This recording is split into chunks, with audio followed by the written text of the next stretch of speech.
अब ये इंटेंशनली ये केस मंसूर अली शाह साहब और अथर मिर्जा साहब के बेंच में लगाया गया। वो क्यों लगा है उसके पीछे साइंस मेरी नजर में ये है कि अच्छा तो भाई आपकी मौजूदगी से फायदा उठाते हुए ये केस मखसूस नशिस्तों का 8 मई को समाअत के लिए मुकर्रर हुआ था, फिर एकदम 6 को मुकर्रर हुआ है। इस ओवरऑल आप कैसे देखते हैं? पीटीआई की बड़ी ख्वाहिश थी कि जल्द से जल्द समाअत के लिए मुकर्रर हो ये केस, अब ये 6 को हो रहा है।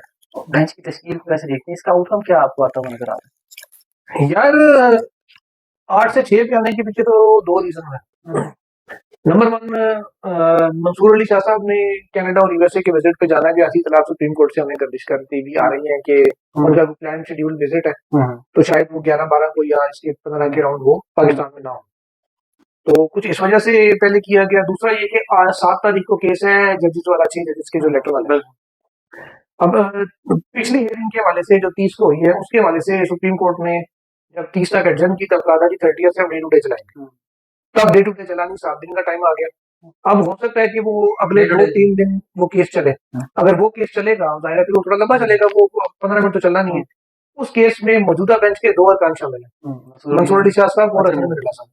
अब वो फिर मखसूस नशिस्तों वाला मामला ही बड़ा है, इसलिए अब ज्यादा उसकी अहमियत हो गई है कि गवर्नमेंट जो कॉन्स्टिट्यूशनल अमेंडमेंट लाना चाह रही है, जो सुप्रीम कोर्ट को ऑफिशियली बता दिया गया आजम मजीद तारड़ साहब की जानिब से जुडिशल कमीशन के इजलास में कि हम तरमीम करना चाह रहे हैं, वो तरमीम भी डिपेंडेंट है केपीके के सेनेट इलेक्शन पे। अगर वहां से मौजूदा गवर्नमेंट सीटें निकाल लेती है, मीन्स के नून लीग और पीपल्स पार्टी की या इनके इत्तेहादी जमातें सीटें ले लेती है वहां से, तो इनके पास सेनेट में 2/3 मेजोरिटी आ सकती है। खास स्पेशल सीटें भी केपीके की आ जाएंगी जो सेनेट के अंदर होंगी, वो आ जाएंगी, तब आके इनके पास 2/3 मेजोरिटी बन जाएगी, फिर ये तरमीम करने की पोजीशन में होंगे शायद। अदरवाइज अगर नहीं आती, इनके सीटें नहीं मिलती और केपीके से पीटीआई के लोग इंटैक्ट रहते हैं, वोट दिखता नहीं है, पैसा नहीं चलता या कोशिशें नाकाम होती है और वो स्वीप कर देते हैं, जो उनकी सीटें बनती है वो ले लेते हैं, बल्कि हो सकता है उससे 4 साल फालतू ले जाए। उस सूरत में फिर ये तरमीम करना एक बहुत मुश्किल हो जाएगा इनके लिए। फिर इनको आईनी तरमीम के ऊपर जो वोटिंग है ना उसमें कुछ बंदे तोड़ने पड़ेंगे गवर्नमेंट से, अपोजिशन के, पीटीआई के। पहले भी वोट पिके नहीं, इस दफा भी हो जाए, क्या पता चलता है।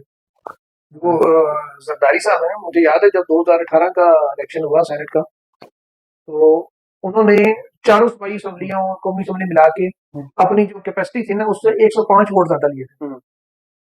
105 वोट जी। तो वो समाने मुझे याद है जरदारी के जे और रे के ऊपर इन्वर्टेड कॉमर्स होने से जरदारी तो शायद कोई भी असम्बली तरीके से फिर वो हेडलाइन ये थी, कोई भी असम्बली जरदारी के बाहर से बच ना सकी।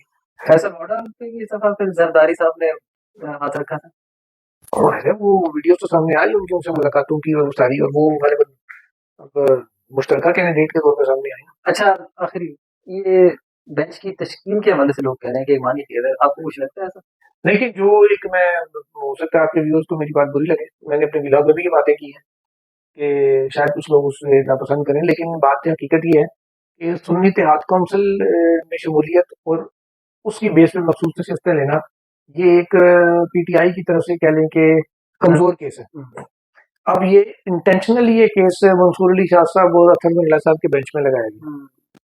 वो क्यों लगा है उसके पीछे साइंस मेरी नजर में ये है कि क्योंकि इस केस में स्पेशल सीटें पीटीआई को नहीं मिल सकती या सुन्नी इत्तेहाद को नहीं मिल सकती। एट मैक्सिमम अगर ये बेंच गया ना, मैक्सिमम गया, वो इस पे जाएगा कि यार अगर इनकी नहीं है तो इनकी सीटें उनको कैसे मिल सकती, उनको इस पे आएगा। एट मैक्सिमम हुआ तो ये होगा। हो सकता है ये भी ना हो क्योंकि वो ये कहते हैं कि यार असेंबली की अब 20 सीटें फर्ज करें, जो फिर क्या करेंगे, तो वो खाली तो नहीं छोड़ सकते, अनरिप्रेजेंटेड भी नहीं जाने दे सकते। ये भी एक डायरेक्शन दे सकते हैं हुकूमत को कि इसके ऊपर कोई कॉन्स्टिट्यूशन वो करें। नहीं, डायरेक्शन नहीं होती इसमें, वो ये जरूर लिख सकते हैं कि इस हवाले से कानून साजी की जरूरत है, डायरेक्शन नहीं दे सकते वो कि अब कॉन्स्टिट्यूशनल अमेंडमेंट की तो कोर्ट हिदायत नहीं देती पार्लियामेंट को, नहीं दे सकती, बाज़ औक़ात दे भी देती है, लेकिन जैसे बाजवा साहब की केस में दिया था तैनाती, वो एक्सटेंशन केस में, तो मंसूर अली शाह साहब ने ही जजमेंट लिखी हुई है उसमें दे दिया था।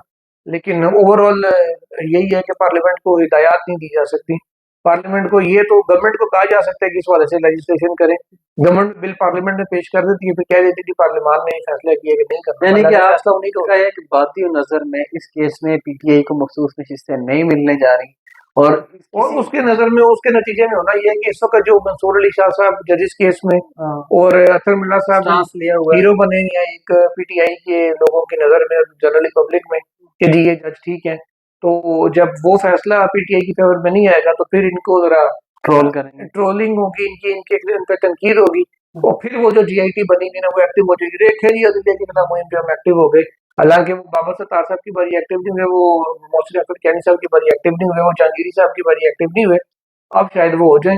तो मेरा ख्याल है ये एक तीर से दो शिकार वाली कोई एक चीज मुझे यानी कि लग बड़ी बारीक बीनी से और दूर अंदेशी से ये बेंच तश्कील किया गया। हाँ जी, लेकिन एक चीज भी हो सकती है, सरप्राइज भी आ सकता है। मंसूर अली शाह साहब का ट्रैक रिकॉर्ड है, वो दिखाते सदी है मारते खबी है। ठीक है। मतलब मैं आपको एक एग्जांपल देता हूँ, आपको याद होगा वो 16,000 मुलाजमीन जो नून लीग ने निकाल दिए थे पीपल्स पार्टी की भर्ती की है 97 में, हम्म, वो 2010 में खुर्शीद शाह साहब की सरबराही में कमेटी बनी, उसने सारे बहाल कर दिए। हाँ, अच्छा, बाद में वो सारे फिर फारिग हो गए हम्म, कि भाई ये कमेटी कैसे बहाल कर सकती है इतने अरसे बाद।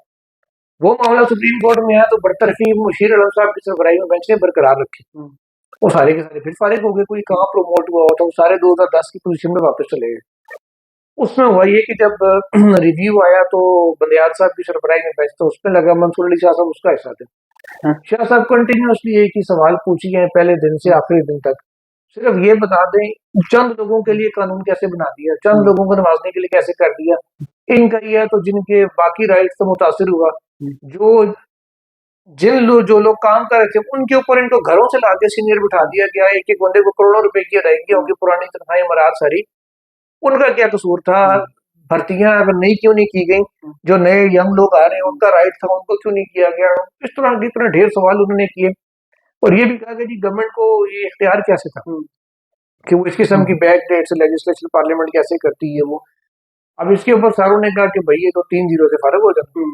अब जजमेंट आया तब लोग मंसूर अली साहब ने कहा जी पार्लियामान का इख्तियार है, उसने बैक डेट से कर दिया तो कर दिया। ये जिस तरह ये साइफर केस में पूछते रहे बार बार प्रोसिक्यूटर से, साइफर का मतलब क्या है, साइफर को डिफाइन करें, जो वो नहीं बता सके थे। बहुत शुक्रिया जुल्करनैन भी, आपने अपना कीमती वक्त दिया और बड़ी अहम खबर इन्होंने दी है कि बेंच तश्कील करने से पीछे एक बड़ा सोची समझी एक इनको डॉक्टर्ड सोच नजर आ रही है। तो वो सरप्राइज भी हो सकता है, बहरहाल वो फैक्टर मौजूद है। बहुत शुक्रिया जुल्करनैन भी, थैंक यू।